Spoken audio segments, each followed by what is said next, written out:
Hello and welcome to a Thursday live right here on the early line on SportsGrid and all across the SportsGrid network. That includes sportsgrid.com/watch, where you can find your favorite destination to consume everything all across the grid. He is Donnie Rightside. I am Ben Stevens. We are together here for the next 3 hours up until 11 a.m. Eastern time. And a week ago, Donnie, I said it's not just a usual Thursday live right here on TEL. It was the start of the round of 64 when the madness intensifies of the 2024 men's NCAA tournament. After 3 days off from the men's big dance, we are back in action tonight. It is Sweet 16 Thursday at the NCAA tournament. And not just that, this might be the greatest Thursday ever on the sports calendar. It is Major League Baseball opening day in 2024. There is so much to get to here in these 3 hours up until 11 a.m. Eastern. We will get you set for the 4 games that we have tonight on the opening night of the Sweet 16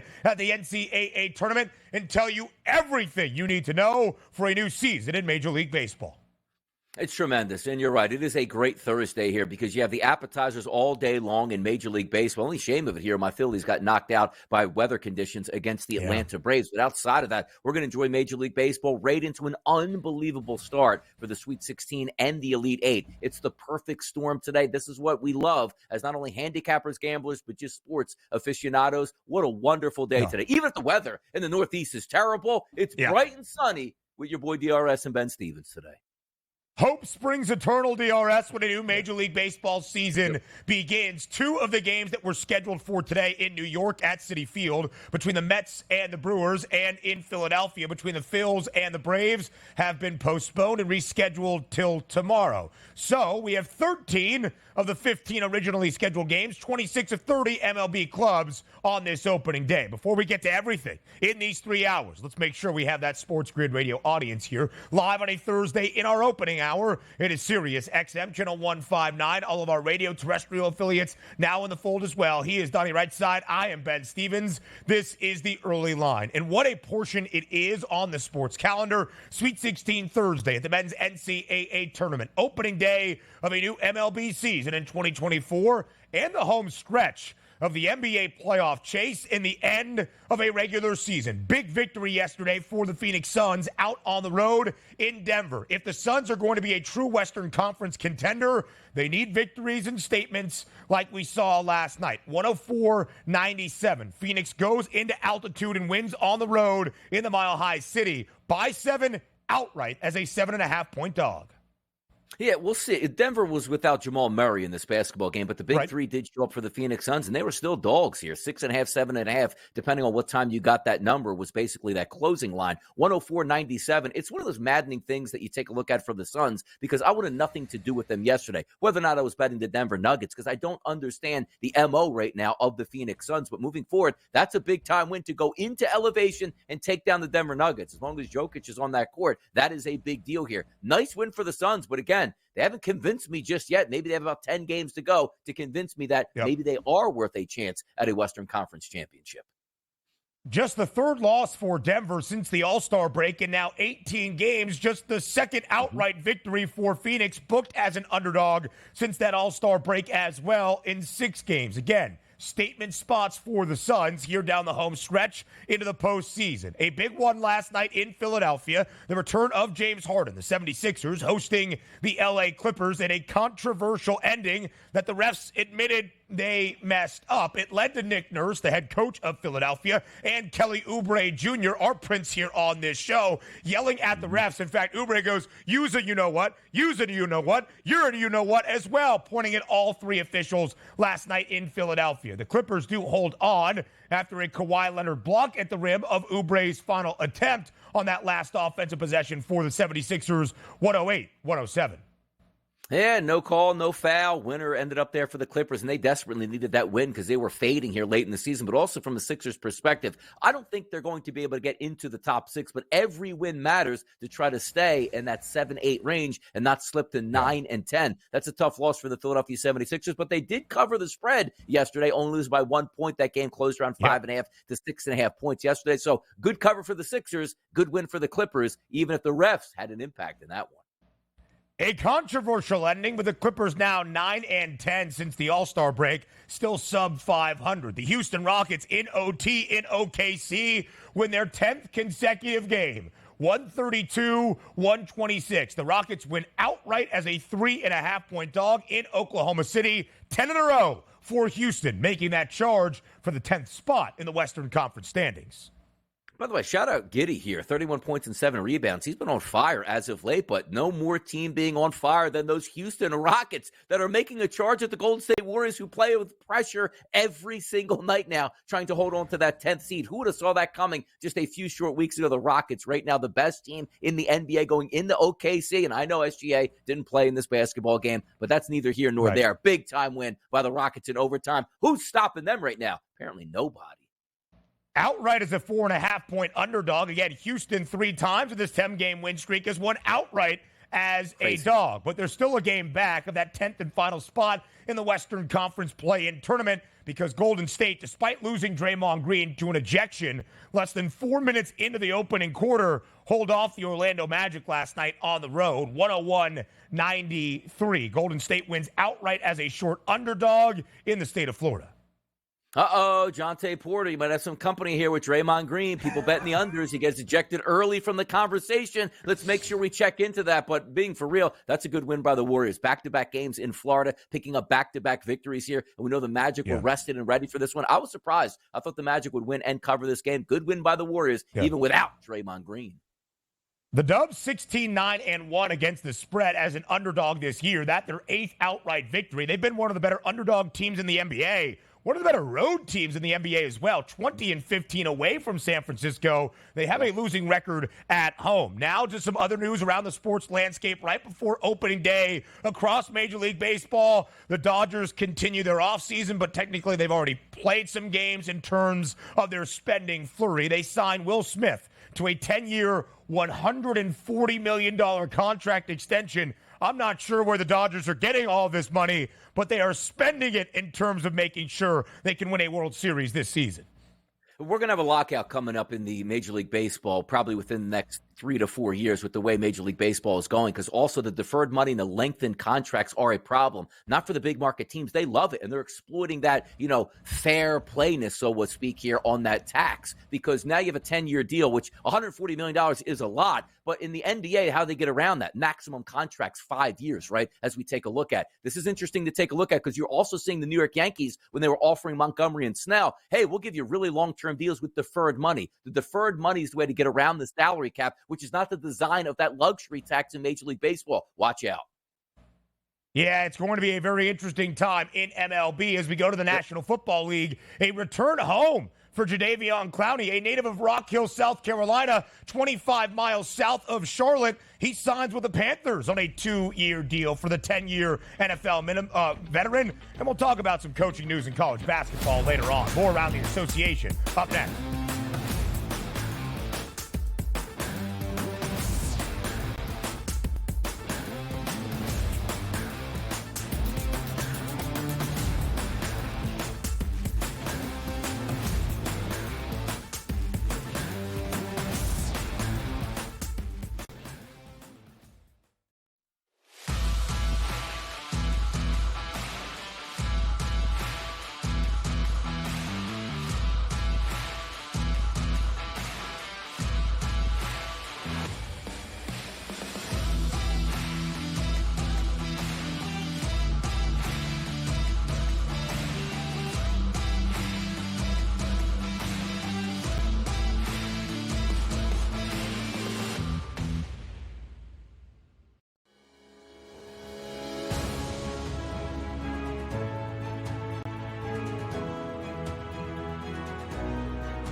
Your gut says Miami is going to win, and you should take the over.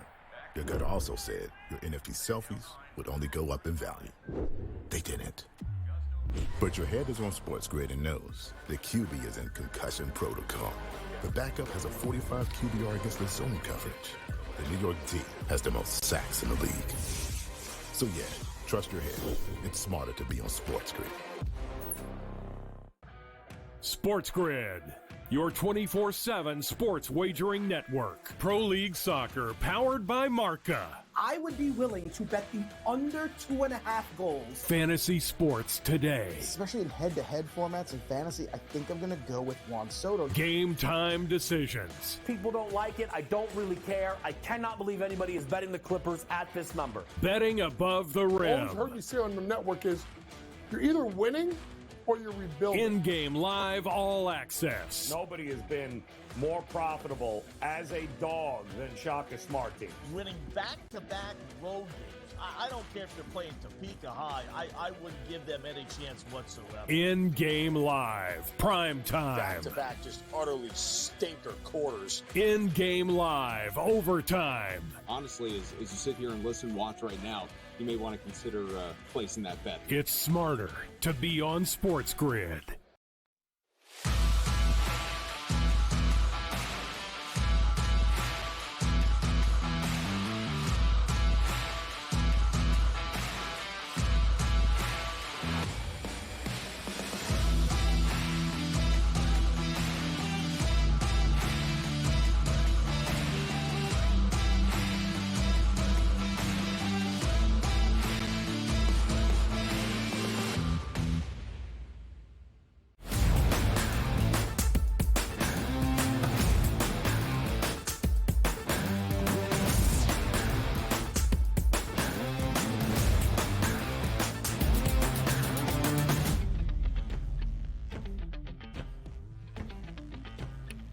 The home stretch of this NBA regular season, as March is a month of madness in college hoops and postseason positioning around the NBA. A 12-game slate yesterday in the association, a ton of teams in action, a lot of games to break down before the madness picks up once again in the 2024 Men's NCAA Tournament on this Sweet 16 Thursday. We start in Denver, where late last night, the Nuggets were a 7.5-point home favorite, even without Jamal Murray hosting the big three of the Phoenix Suns. In entering yesterday, DRS, the line made sense to be posted where it was. Denver, since the All-Star break, 15-2 entering last night. They had won 4 straight games. Phoenix, when booked as a dog since the break, 5 times, just 1-4 straight up and against the spread. So the Suns needed a win to prove they could be true conference contenders, and that's what Phoenix got outright as a 7.5-point underdog on the road at altitude, 104-97 over the Nuggets. Yeah, take a look at what happened with the Phoenix Suns. The big three did play last night, if you want to say that. Kevin Durant certainly was the lead dog, 30 points and 13 rebounds on 12 of 20 from the floor. That's tremendous. But you check in on Bradley Beal, who's questionable coming into that game, 37 minutes, 3 for 11 from the floor, only 10 points. And then Booker, 5 of 17 over 37 minutes and only 17 points. That's a quality win for the Suns, going to elevation. Because once again, we're looking at the Suns as saying, let's round into form here. You want to see the big three playing well and they pick up victories. But sometimes I like these type of wins. And yes, Jamal Murray didn't play, but there's still Nikola Jokic out there on that court who's going to be the MVP this year in the NBA. And you got that victory, a much needed win, because when you parlay it over, both of these teams are really fighting for position. You say to yourself, well, we know where Denver's at. Not really right now. That was a big loss last night that other teams failed to capitalize on, which still leaves them at the top of the standings in the West. But when you take a look here at the Phoenix Suns, they're fighting like heck to get out of that 7-8 seed to try to get back up to that 6 seed. That's a big win for the Suns and really a big loss for the Nuggets. As we've said, DRS, right? Since the All-Star break, we were pretty comfortable with the 10 teams in either conference to make the postseason. The top 6 already into the playoffs. Of course, 7 through 10 into the play-in tournament. Things are interesting out west, given the fact the Houston Rockets have won 10 straight. We'll look at that game in just a moment. But still, when you have those teams like Phoenix and Denver, each game important. The Nuggets still remain in the top spot. Minnesota wins by 15 at home against the Pistons. OKC loses to Houston last night at home without SGA there in the lineup. still a half-game advantage for the Nuggets for the number 1 seed in the Western Conference. Phoenix now in the 7th spot, a half game behind the Dallas Mavericks, who sit with that 6th seed, having won 5 straight games. So a big game yesterday then, of course, in Denver. Now we go to Philadelphia, where the Sixers are trying to battle to get into the top 6 and out of the play-in tournament. It's going to be difficult without Joel Embiid, and when the referees admit to blowing a call down the stretch that would have sent Kelly Oubre to the line with free throws to win the game last night at home. Instead, the Clippers win in regulation, holding on at the end, 108-107. Now, Philly does cover as a 7-point dog, but the controversy, DRS, as James Harden returned to Philadelphia last night, was Kelly Oubre driving the lane at the end, fouled by Paul George. Kawhi Leonard makes a clean play at the rim to deny Oubre's game-winning attempt. Nick Nurse storms onto the court to say, "What are you guys doing?" It turned out afterward the official said, "Yes, we missed a call on Paul George. It should have been a foul, and Oubre should have shot free throws to win the game for the 76ers." But as the record book will stand, the Clippers win by 108-107. Yeah, what the Sixers should do is put in a protest, pay the $10,000, and just watch it go to charity because you'll never win it anyway. I always find that amazing where it's like, yeah, we admitted it. We blew the call. Like, you're not going to go back out and say, okay, let's run this back for the final 5 seconds of the basketball game. But it always hurts. Like, the team that gets caught up in that bad moment never likes that letter coming the next day by Federal Express saying, you know what, we blew that call. You were supposed to win. And maybe at the end of the season, we just cost you a seed line here because we made the wrong call and you would have won that basketball game. But again, life isn't fair all the way through, and the Clippers really needed that win and got it. James Harden wasn't great in that game, but still ended up with 16 and 14 here, which was good enough for that victory. And whether a play at the rim got called or not, look, the refs didn't call it in game, so you can say it was a great block at that point here by Kawhi Leonard. Foul on Paul George, who knows what happens. The one thing we do know is the Sixers covered, the Clippers won. They're not going to replay it. There is going to be no protest, and away you go. All 5 starters for Los Angeles scored in double figures. They had 2 off the bench as well, reach at least 10 points. The Clippers have been struggling since the All-Star break. Even with the win last night on the road in Philadelphia, they're just 9-10. They did not cover as a 7-point road favorite. LA has only covered 5 times in their 19 games since the All-Star break. The Sixers now have been an underdog in 9 of their last 11. Of course, without Joel Embiid, they are 4-5 against the spread. 2 of those victories outright. Philly sits a half game behind Miami. That's the 7-8 difference in the play-in tournament positions at this moment. Philadelphia a game and a half back behind Indiana, who holds on to that 6th spot in the Eastern Conference standings. Now to the NBA's hottest team. The Houston Rockets make it 10 victories in a row. Last night in overtime in Oklahoma City. Sure, no Shai Gilgeous-Alexander for the Thunder, but the Rockets make it 10 straight. 132-126 in overtime. 10 in a row for Houston. And Green, how about a great performance on the road in a big spot here, getting 37 points, 10 rebounds, and 7 assists. This team is rounding into form at the right time, but maybe just a little bit too late. The good thing for the Rockets is there's not only 2 or 3 games left in the regular season, you have roughly a dozen or so you can still get that 10th overall seed as they continue to push the Golden State Warriors. And maybe this is one of those jump-off positions for the Rockets next year if they don't get in. They played extremely well down the stretch, spend some money in the offseason, get another veteran or two maybe to work out, but that's a great win. And also, we talk about in that Phoenix Suns Denver Nuggets game, great win, big loss. That's a big loss for OKC, who could have climbed into a tie at least in first place in the Western Conference if they picked up this victory, but weren't able to do so. I just love the fact that the Warriors are being pushed by the Rockets here, and it's not all said and done. Like, okay, Lakers are in, Warriors are in, let's rest their wep. It doesn't matter at this point. It does matter. And also, if you don't watch out Los Angeles Lakers, they got a big win last night as well, you might be getting caught by the Houston Rockets as well. Impressive stuff here overall. I love it.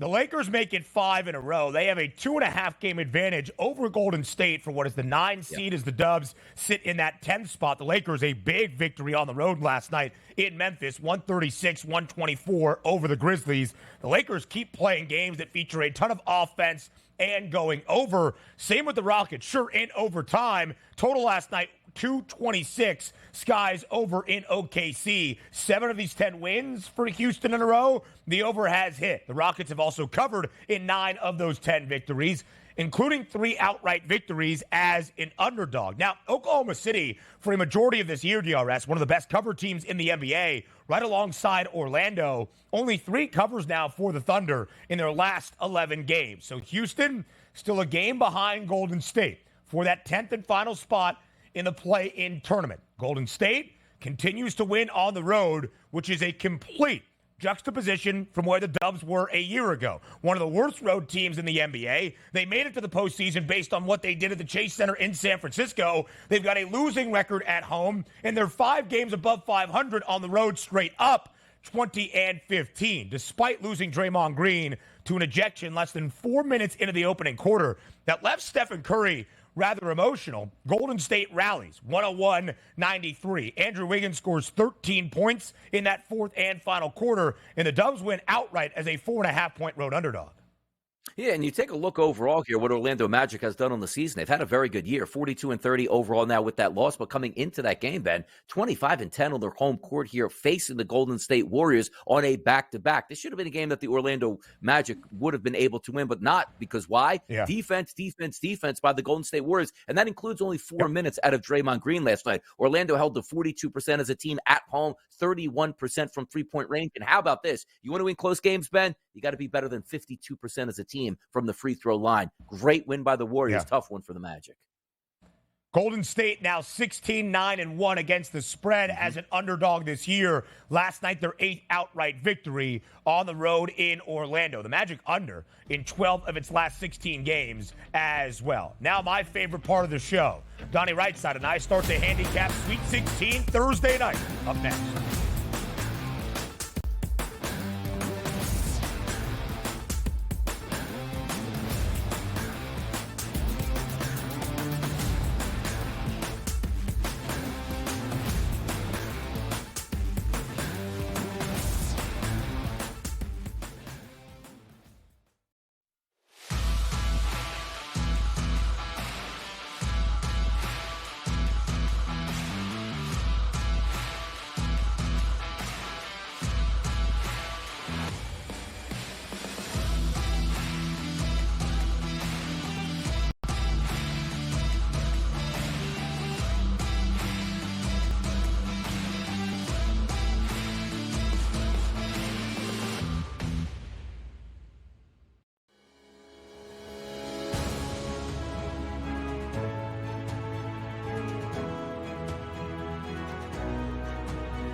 Your gut says Miami is going to win, and you should take the over. Your gut also said your NFT selfies would only go up in value. They didn't. But your head is on SportsGrid and knows the QB is in concussion protocol. The backup has a 45 QBR against the zone coverage. The New York D has the most sacks in the league. So yeah, trust your head. It's smarter to be on SportsGrid. SportsGrid, your 24/7 sports wagering network. Pro League Soccer, powered by Marca. I would be willing to bet the under 2.5 goals. Fantasy sports today. Especially in head-to-head formats and fantasy, I think I'm going to go with Juan Soto. Game time decisions. People don't like it. I don't really care. I cannot believe anybody is betting the Clippers at this number. Betting above the All rim. I've heard you say on the network is you're either winning or you're rebuilding. In-game live all access. Nobody has been more profitable as a dog than Shaka Smart Team. Winning back-to-back road games. I don't care if they're playing Topeka High. I wouldn't give them any chance whatsoever. In-game live, prime time. Back-to-back, just utterly stinker quarters. In-game live, overtime. Honestly, as you sit here and listen, watch right now, you may want to consider placing that bet. It's smarter to be on SportsGrid.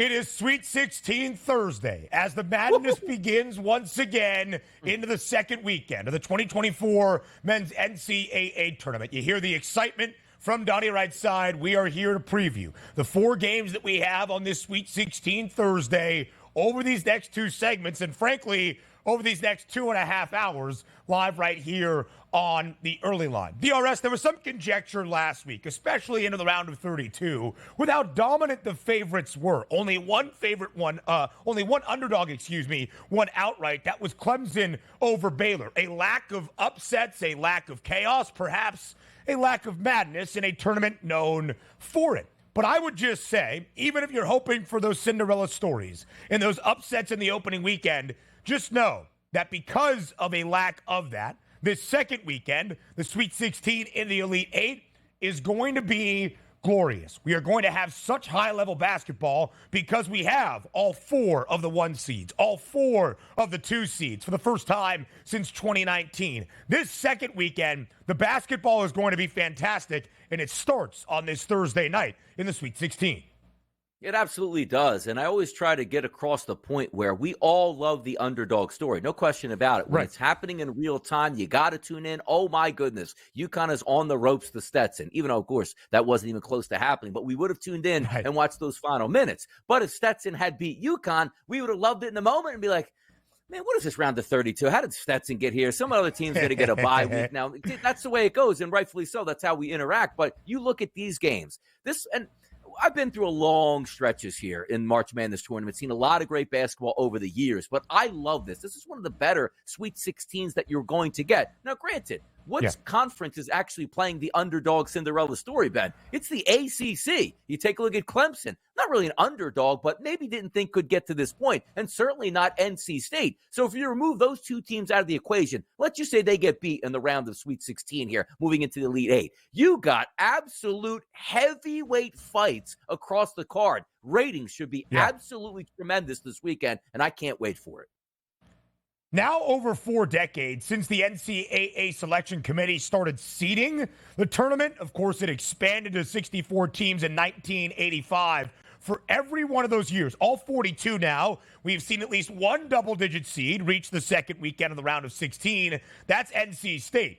Clemson is a 6 seed. We've got 2 5s here to this weekend as well, but we've got all 4 number 1 seeds, all 4 number 2 seeds, a total seed sum of 53, one of the shortest we have seen in the history of the NCAA tournament. High-quality basketball on display tonight, tomorrow, and into the Elite 8 on Saturday and Sunday. That includes, DRS, a national championship game rematch from a season ago. This time in the East Regional semifinal tonight in Boston. It's the reigning national champs, UConn, against the reigning national runner-ups, San Diego State. The line has worked solely one way, and that's in the favor of Connecticut. As of this Sweet 16 Thursday morning, 10.5 is gone on the FanDuel Sportsbook. It's 11 and a hook in favor of UConn. Yeah, it doesn't surprise me because when you're taking a look at, if this game was played, let's just say at Gamble Pavilion, right? True home game for Connecticut. That's a big deal at this point. Now, technically it's not there, but it's still in the Northeast in Boston. That is UConn territory. And also, if you're looking from a competitive disadvantage, San Diego State is from San Diego, which is California, 3,000 miles away. So you're taking a look at one of those teams that you want to talk about the ultimate disadvantage coming into it at San Diego State. Now, shout out Mr. Hurley there, who's going to be the coach tonight for UConn, looking to cut down the nets for the 2nd straight year, playing the disrespect card. Like, can't believe they made us play in the early game on a Thursday and not Friday. You have the most unbelievable advantage that maybe anybody's ever had, basically playing at home against a team 3,000 miles away as the higher seeded team. So I look for a big-time effort from Connecticut. From a handicapping perspective, it does point towards Connecticut. They should win this game easily. But just as a fan interest here, come on, San Diego State. Knock out UConn. For the brackets for me, for the odds, for the futures, everything would be glorious if that team got knocked out. I don't think it's going to happen tonight. Will I be betting on a side in this game? Probably not. How about a team total? Probably not. How about even going into some of those player props? Probably not. Just a rooting interest game for me on SDSU.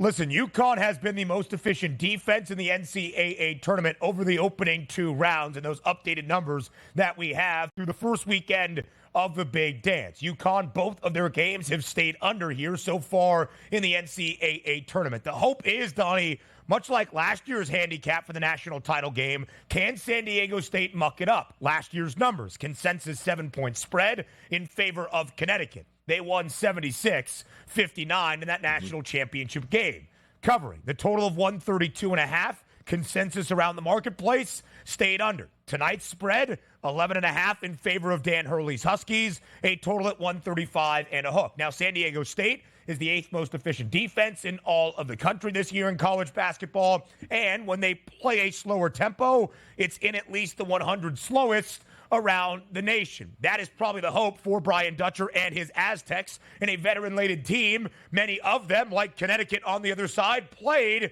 in the national championship game just a season ago. But that national title game, Donnie, has been the epitome of what Connecticut has done in this NCAA tournament and, of course, last year in winning those 6 games on way of cutting down a national championship, cutting down the nets as a national champion, I should say. The average margin of victory for UConn in their 8 games, in their 8 wins in the past 2 NCAA tournaments, 22 points per game. Like the national championship game a season ago, UConn has won all 8 games by at least 13 points. So the 11.5-point spread is large for a Sweet 16 game. In fact, it is the largest for the 8 Sweet 16 matchups that we have over the course of these next 48 hours, but it is fitting for a dominant Connecticut side. It is fitting for a dominant Connecticut side. And also, when you're taking a look at a lot of these pod games, right, that you're going to play, have the equal amount of fan bases here. That's not going to be the case. So, again, I can't get over the de facto home court advantage that Connecticut is going to have. Now, if there's one area for Connecticut that usually it's like, hey, Klingon, they're great inside, outside, it would be from 3-point range for Connecticut for me, Ben. If you're lining up and saying the styles that make fights here, you take a look at Connecticut, who does like to shoot the 3-point shot in the top 100 in volume. You take a look at San Diego State, who actually does defend the 3-point line quite well in the top 25, but you'll let you shoot that 3-point shot. So if Klingon is getting double teamed on the low block, I'm going to take a look at Tristan Newton and also Cam Spencer from 3-point range. That might be the best angle for me in this game. Do I think Connecticut wins? Yes. Am I rooting against it? Absolutely. But I do think there's some ways you can make some money on Connecticut, which includes exploiting the 3-point line. And UConn also plays with a relatively slow tempo and pace, bottom 50 in the country. They're just so efficient on the offensive side of the floor. So as we look at the East region, Connecticut an 11.5-point favorite in this Sweet 16 game. It should be no surprise to see the Huskies as an odds-on favorite at minus 230 to win the East and advance to a Final Four in Phoenix. We'll get to the next matchup, my favorite of this Sweet 16 Thursday evening, Iowa State and Illinois, in just a second. But there might then be some value on both the Cyclones and the Illini based on who you think wins a very tightly contested game on this Thursday. Back to the odds in just a moment. Now to the game breakdown. It's the nightcap tonight inside TD Garden in Boston. It's the best offense in the country, the Illini from Champaign, against the best defense in the country, the Cyclones from Ames. We have seen the line be at 2.5 at its peak in favor of Iowa State. It's just 1.5 now. Minus 122 on the money line for Iowa State. A very slight favorite. Plus 102 on the other side for Illinois. A total at 145 and a hook. DRS, best offense in Illinois versus the best defense in Iowa State. What wins out tonight in Beantown? Defense usually travels, right? And again, Iowa State, for me, I haven't pushed through in the brackets. Illinois is a very good basketball team, as you know, a great offensive team. But if we're also taking a look at those styles that make fights, you look at here for Illinois, they do just about everything well, including getting to the free throw line, offensive rebounding. That gives you those second chance points. But the one thing that's interesting about Iowa State, again, they'll defend the 3-point line, Ben, but they'll really let you shoot it. 353rd in the country at chasing you off the 3-point line. That's terrible, which means if Illinois is gunning from 3-point range, that's the aspect that I want to bet in this basketball game, because the one thing that we do know is how how easy it is to shoot the 3-point shot against Iowa State. Take a look at them and their distribution of points inside the arc, Ben. 353rd in the country on defense, which means it's really tough to get to the rim and score. So my attacking angle for Illinois is shooting the 3-point shot tonight. Now, vice versa. If that's not going for Illinois, that means that's a major advantage for Iowa State. But if you rely on Iowa State's offense, they don't rely on the 3-point shot, Ben. 303rd in the country at shooting shooting the three-point shot with volume. But take a look at this. 8th in the country in point distribution and giving up points inside the paint. That's actually Illinois here. So if Iowa State doesn't rely on the three-point shot and gets to the rim, advantage them. If Illinois shoots a lot of three-point shots and is not making them, once again, advantage Iowa State. Going to be a great basketball game, but for me, I'm probably going to be paying more attention to Illinois from the three-point line for me to make money. It's a great point. As Donnie alluded to, Iowa State only allows their opponent to have about 43% of their point production to come from inside the three-point arc. That is the 10th fewest amount in the country. When you look at Illinois and what they do best, it is Terrence Shannon Jr., it is Marcus the Mask playing with his back to the basket, or Terrence Shannon Jr. driving the lane and frankly looks like a running back that is unstoppable as he finds a gap in the defense. Iowa State is great at defending that. And so you might be thinking, advantage Cyclones. Well, Illinois, about 50% of their points comes from two-point range. About 30% of their points comes from deep. It's pretty middle of the pack in both of those aspects in college basketball this year. As Donnie said, the key to tonight's game is the Illini being proficient from three. If they are, I think the offense might be too much for Iowa State to keep up with. This is the highest total for the Cyclones, 145.5 since the end of December against New Hampshire. And the two totals that were higher than this, that one against UNH and earlier in their opening month of the year, both went over. More around Sweet 16 Thursday. Next.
Your gut says Miami is going to win, and you should take the over.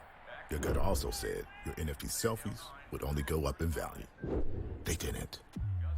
But your head is on SportsGrid and knows the QB is in concussion protocol. The backup has a 45 QBR against the zone coverage. The New York D has the most sacks in the league. So yeah, trust your head. It's smarter to be on SportsGrid. SportsGrid, your 24/7 sports wagering network. Pro League Soccer, powered by Marca. I would be willing to bet the under 2.5 goals. Fantasy sports today. Especially in head-to-head formats and fantasy, I think I'm going to go with Juan Soto. Game time decisions. People don't like it. I don't really care. I cannot believe anybody is betting the Clippers at this number. Betting above the All rim. I've heard you say on the network is you're either winning or you're rebuilding. In-game live all access. Nobody has been more profitable as a dog than Shaka Smart team. Winning back-to-back road games. I don't care if they're playing Topeka High. I wouldn't give them any chance whatsoever. In-game live, prime time. Back-to-back, just utterly stinker quarters. In-game live, overtime. Honestly, as you sit here and listen, watch right now, you may want to consider placing that bet. It's smarter to be on SportsGrid.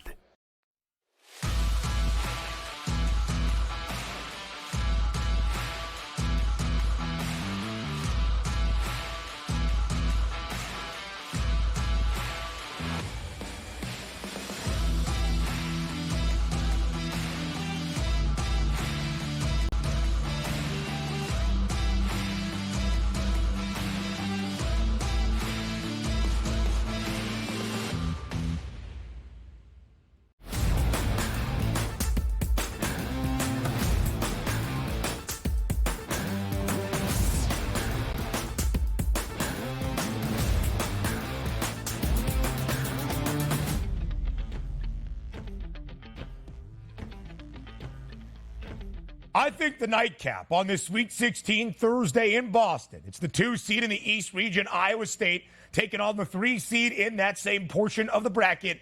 Illinois is the best matchup of the 4 that we have on this Sweet 16 Thursday. And Donnie, with UConn in the first game inside TD Garden, being an 11.5-point favorite in the national title rematch against San Diego State, again, it should be no surprise to see Dan Hurley's Huskies as a minus 230 favorite to win the East region and advance back to a Final Four. But we just broke down the game between Iowa State and Illinois. It's a toss-up. It's a 1.5 spread in favor of the Cyclones. I believe Illinois is going to win the basketball game outright. A little bit too much offense for the best defense in the country. If I believe that, from your handicapping perspective, would it make sense then for me before the game's tip tonight in the Sweet 16 to bet Illinois at a 6-1 number to win the East? Absolutely. Like, if you're just looking from a betting perspective also, it seems like it's a foregone conclusion that we're calling that Connecticut is going to roll over San Diego State, who is very good. So if you're looking at that game and saying, oh, well, it's good, that's not the way it's supposed to be here. Now, granted, could Connecticut win by 20 points? Yes. But let's just say the odds makers say they win by roughly 10. That's not a blow-away game here. And probably San Diego State at one point in time might even have the lead in that game. So if you're looking from a betting perspective of not even singling one team, you would just take both teams here in that technically bottom bracket, as we would like to say here in the Eastern region, by saying I'll bet Illinois and Iowa State at that number, because theory happens. If Connecticut wins, you're like, oh, that's not good. But still, one of those teams is going to win with a big price as you line up against UConn in that next game. Right. What you're doing is almost free rolling, Ben, saying, I hope that Connecticut gets knocked out. But if they don't, I still got a pretty good price point on the money line to beat Connecticut with a very good basketball team.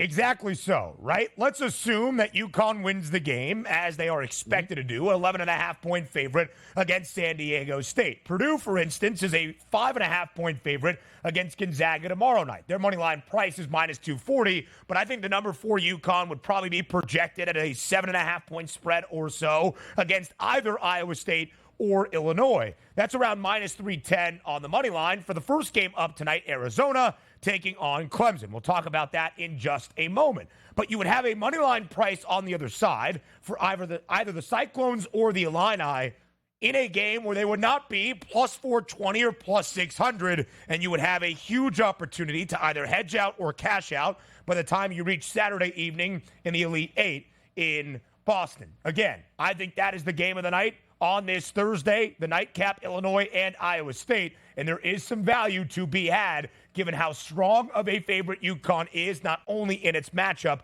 against the Aztecs of SDSU, but really in every market that is remaining in this race for a national championship in the Big Dance. Now we go to the West region. Tonight in Los Angeles, the nightcap out in LA, it is North Carolina and Alabama. What a matchup between UNC, the 1 seed in this region, and Alabama on that 4 line. 4.5-point spread in favor of the Tar Heels. Donnie, when I was here last on Monday, following the round of 32, this line was just 3.5. Now 4.5 in favor of the Heels, and that total remains lofty, 173.5. Yeah, we're taking a look at probably over the next 2 days in the Sweet 16, the biggest favorite here. Not talking about in terms of, Ben, let's just say what the spread is. Yeah. The biggest favorite with the public in order to take has been North Carolina. Roughly 8 to 9 out of every 10 tickets coming in on North Carolina. And usually you want to take that advice and say, ooh, let me think twice on the public. But I tend to agree with it. I think North Carolina is very good and matchups extremely well here with Alabama. Both of these teams are going to run out fast. But the question of that total, close to 175 points. Now, I always try to use the terminology of, like, okay, let's just say if it's a regular season game, one of these teams would be home and comfortable, right, Ben? You'd have one playing in Alabama at home, or let's just say the Dean Dome in North Carolina. You'd say, okay, we'll anticipate a running and a pace and a lot of fun, but one team's going to be comfortable shooting. These two teams had a couple days off to get prepared for each other and playing in a neutral court environment. So, again, it's not really a handicap, because if you look at the numbers, and we always preface this by saying, Ben, they didn't pick this number out of a hat and just say, this game should be a lot of fun, let's go 173.5. No, the numbers predict that we should be around that number. But honestly, if you're doing the math, like 85 to 85 in that ballpark, can you say to yourself, like, my goodness, like if one team just has a bad 3 or 4 minute stretch, they can't get to that total. So from just a logical standpoint for me, I would lean towards the under, but even with the big public support, I do think North Carolina is the better overall team, because for me, they have the guard play. They have the three-point shooting. They have the guys down low you can lean on. So if one of those components isn't working, they can force the issue another different way. I just think Carolina is the better team, but if you want fun, you came to the right game here tonight. I think if you want Alabama, you want this game to go over, and considerably so, as we saw for the Crimson Tide in their opener against Charleston, 109-96, with the same exact total at 173.5. I said this a few times, DRS, leading up to the start of the big dance. It was the largest total of the opening round. It was the largest over-under we had seen for an NCAA tournament game in the men's bracket since the year 2000, and not by a point or by a hook, by at least 4 points for the better part of 2.5 decades. That game went over. And then the odds maker said Alabama is going to push pace against Grand Canyon in the round of 32. Total closed at 172.5. It stayed well under, almost under by about 35 points. 72-61 was the final. The Crimson Tide victorious. That was their first under in a long time, because in the 12 games prior, the Crimson Tide had gone over in 11 of 12. Now, when you look at tempo, Grand Canyon plays a much slower pace than UNC. 41st fastest tempo in the country. North Carolina has gone over in 5 of its last 6 games, including in both of its games so far in the big dance. DRS, I looked at these numbers yesterday. For the Sweet 16 teams left, how have they stacked up against other Sweet 16 teams? Well, North Carolina actually played the most. 2 only in non-conference, but 9 total because of how well the ACC performed here in the big dance. In 8 of those 9 games against a Sweet 16 team, including ACC action against Duke, NC State, and Clemson, they had gone over in 8 of the 9 games, despite having the 6th best defense in the country. Alabama, I mentioned to what their over percentages have been, but the Crimson Tide against Sweet 16 teams this year, 0-6. Alabama as an underdog, 1-7 straight up this year, 2-5-1 against the number. They are not a great cover team, and they do not win outright when they are not expected to as the underdog on the margin. I think North Carolina, who can run people off the three-point line, needs to dominate tempo tonight. If they do, total stays under. North Carolina covers as a 4.5-point favorite. And I think you're on the right track here, because you take a look at Carolina. We always think of them as an offensive team, and rightfully so. Over the years, they've had great guard play here. You take a look at them on defense, though, 6th overall in efficiency in the country. Yeah. That's a perfect matchup to go up against Alabama. And I think you bring up the right points here, because, again, both of these teams are on the road. So I always say to myself, if it's going to be a close game, what am I going to rely on? And sometimes, Ben, if you're making the three-point shot, there's nothing the other team can do about it. Hey, look, we're covering them. They're 8 of 10 to open up. We're down 15 points here. It's going to be a long road to hoe for us to actually win this game. But if you're looking at Alabama, who loves the three-point shot and shoots it well, again, neutral court. Let's just say they don't shoot it all that well. Advantage North Carolina. Now flip it over to North Carolina's offense, which we're talking so much about Alabama's. This is still a top 20 efficiency ball club here in the country, coming in at 17th. And when you look at their metrics here, Ben, they shoot the three-point shot very well, but they don't rely on the three-point shot. That's why I talked about to open it up here. Great guard play that can score, three-point snipers from the outside, and Baycott down low that can do some damage. There's more ways that you can use from North Carolina if one isn't working. The one thing we know, Ben, is if I tell you before this game starts, Alabama's not going to be that good from three-point range, you're like, this game is cooked already before it even began. Yep. The three-point shot and Mark Sears must be happening early to keep them in the ballgame. If it's not, big-time advantage North Carolina. 46.6% of the overall field goal attempts for Alabama come from three-point range. 36.5% of their points come from three-point range. That is the 36th most in college basketball. UNC runs them off the line tonight. It could be difficult for the Crimson Tide. However, as we see, teams have multiple days to prepare. Anything that Donnie and I are saying right now, I think Hubert Davis and his staff for UNC know very well. Same for Nate Oates and the Crimson Tide. First game up on this Sweet 16 Thursday is the opening game in the West region out in Los Angeles. Arizona, the 2 seed in this region, still favored to win the region, a 7.5-point favorite against the 6 seed, Clemson. The Tigers have won outright as an underdog in each of their opening 2 games to get to this point. they would have to do so again tonight, getting 7.5 against the Wildcats. It's the Tigers and the Cats to start things out on this Sweet 16 Thursday. How do you break down the matchup?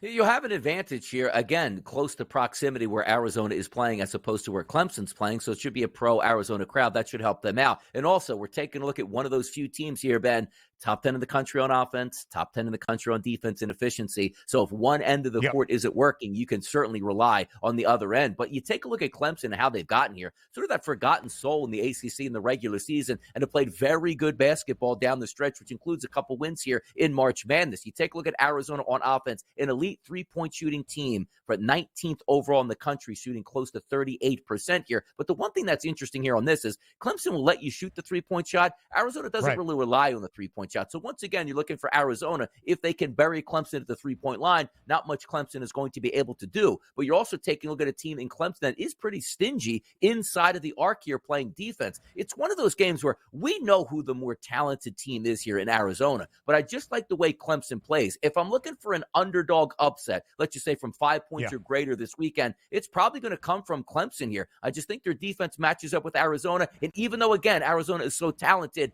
nobody's going to be surprised like, man, what happened to Arizona? They just didn't play their A game here and ended up getting bounced by Clemson. I'll take the dog in this game, even though how hard it is to bet against a really, really talented team in Arizona. So only 33% of Zona's shots come from deep. But as Donnie said, when they shoot them, they're great. Top 20 in the country, 37.3% is their three-point shooting margin. Caleb Love leads the offensive attack for Tommy Lloyd, but there is so much to like about this Wildcats team. Pella Larson, the outstanding wing. Umar Ballo, down low, provides that big man to guard position. That should be an advantage for Arizona against Clemson. But I have faded Clemson in both of the opening rounds, and I've got caught. One of the reasons I faded Clemson into the round of 32 was because they let you shoot the three, and Baylor was the third best three-point shooting team in the country who liked to take the deep ball and had one of their worst shooting performances of the season. Clemson is really balanced offensively and on the defensive side of the basketball. The Tigers an underdog tonight, DRS, getting 7.5 points. Clemson has been a dog 9 other times this year. They are 8-1 against the spread, 6 of those victories outright. Clemson has played both of their games in the Big Dance to an under. Arizona under in 5 straight, 8 of their last 10 as well. But the Wildcats, a 7.5-point favorite tonight against Clemson, the easier draw by the odds, are the favorite to win the West region.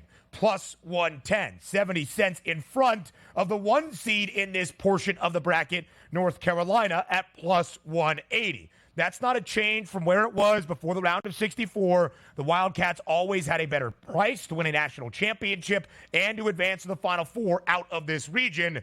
But I do think if there's an upset tonight, it's Clemson over Arizona more than it is Alabama over North Carolina. But it is madness for a reason. We round out this opening hour up next.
Your gut says Miami is going to win, and you should take the over.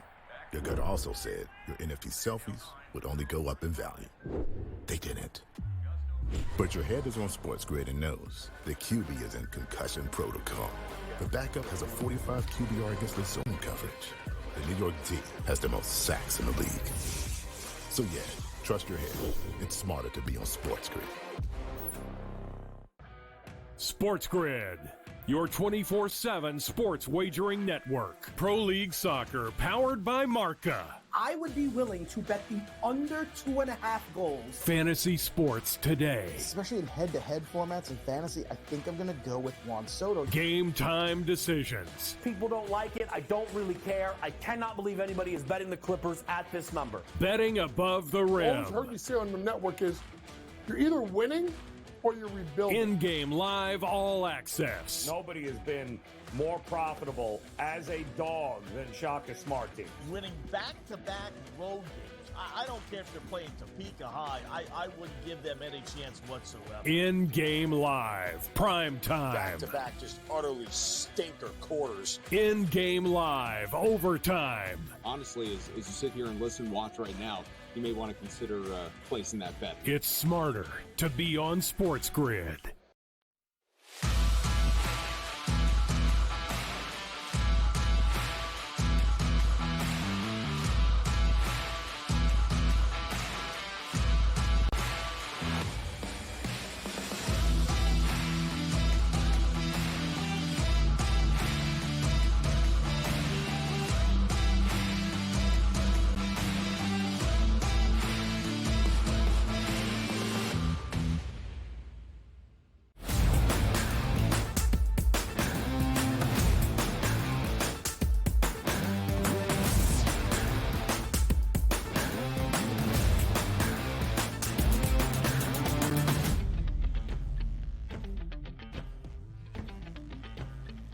It is NFL draft season in the National Football League. It's the next important date on the calendar, just about a month away. In fact, it would be exactly 4 weeks from today, the opening round on a Thursday night in Detroit, April 25th. He is Donnie Rightside. I am Ben Stevens. We round out this opening hour. A big day down in Baton Rouge for LSU's Pro Day. That included Malik Neighbors running a 4.35 40. We saw Jaden Daniels throwing at LSU's Pro Day as well. Here's some of the teams that were there to take in the festivities that Jaden Daniels met with following his Pro Day performance and his workout. The Commanders, they draft 2nd overall. The Patriots, 3rd overall pick. Giants, 6th overall. Vikings at 11th and 23rd at this moment. The Broncos, 12th. The Raiders, 16th.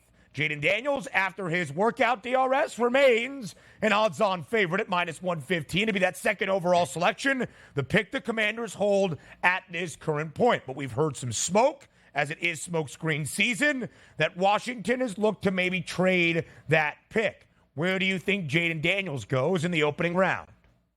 Jaden Daniels should go number 2 overall because the upside is undeniable. Now, granted, when we talk about that dual threat quarterback, Drake May isn't a statue in the pocket. The kid can move around and has a live arm, but it's really hard to pass up on what the future of the NFL is. Give me a big time arm, excuse me, and an athletic quarterback. I'll take that all day long. Now, what you're going to have to measure is how is that longevity? Will the kid get injured if he runs a little bit more? Do you want more of a pocket passer? I get it. But just for pure talent alone, you'd be crazy in Washington to pass the kid over, Ben.